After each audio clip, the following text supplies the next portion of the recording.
Hi friends, welcome back to my channel.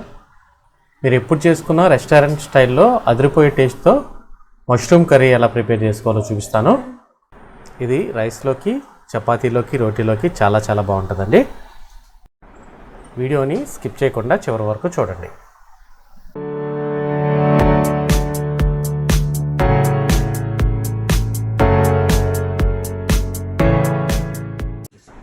ఇప్పుడు ప్రిపరేషన్లోకి వెళ్దాం. ముందుగా స్టవ్ మీద ఒక కడాయి పెట్టుకోండి.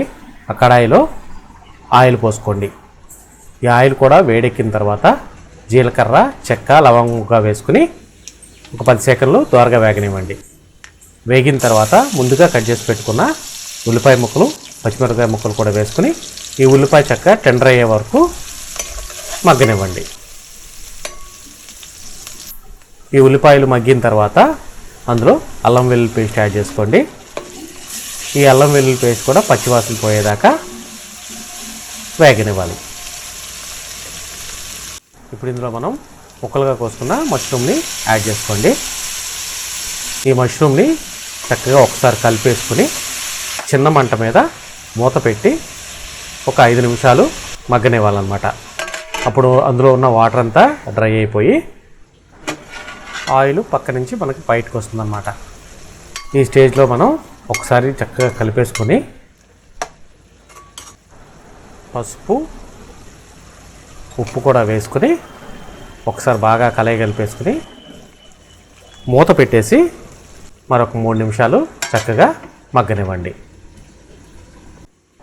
తర్వాత మూత తీసుకుని అందులో చక్కగా మనం కట్ చేసి పెట్టుకున్న టమాటా ముక్కలు కూడా వేసుకుని ఒక్కసారి బాగా కలిపేసుకుని ఈ ముక్కలు కూడా చక్కగా టెండర్ అయ్యే వరకు కుక్ చేసుకోవాలి. ఇప్పుడు మూత తీసి ఇందులో కారం యాడ్ చేసుకోండి. ఈ కారం కూడా బాగా ముక్కలకు పట్టేట్టు ఒకసారి బాగా కలిపేసుకుని మనకి కావాల్సినంత వాటర్ పోసుకుని ఇందులో ఉన్న వాటర్ అంతా డ్రై అయిపోయి ఆయిల్ పైకి తేలే వరకు కుక్ చేసుకోండి. అంతే, మన మష్రూమ్ కర్రీ రెడీ అయిపోతుంది. ఇది మనకి రైస్లోకి, రోటీలోకి, చపాతీలోకి చాలా చాలా బాగుంటుందండి. ఇందులో 0 కొలెస్ట్రాల్ ఉండటం వల్ల వెయిట్ లాస్ అయ్యే వాళ్ళకి చాలా మంచిదన్నమాట. ఇంకా చాలా ఆరోగ్య ప్రయోజనాలు ఉన్నాయి.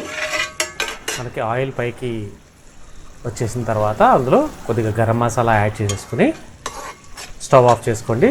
మన కర్రీ రెడీ అయిపోతుందన్నమాట. మీలో ఎవరైనా నా ఛానల్ని మొదటిసారి చూస్తే లైక్ చేయండి, షేర్ చేయండి, కామెంట్ చేయండి, పక్కనున్న బెల్ ఐకాన్ని క్లిక్ చేయండి. నా ఫర్దర్ నోటిఫికేషన్స్ అన్నీ మీకు వస్తాయి అన్నమాట. Thanks for watching.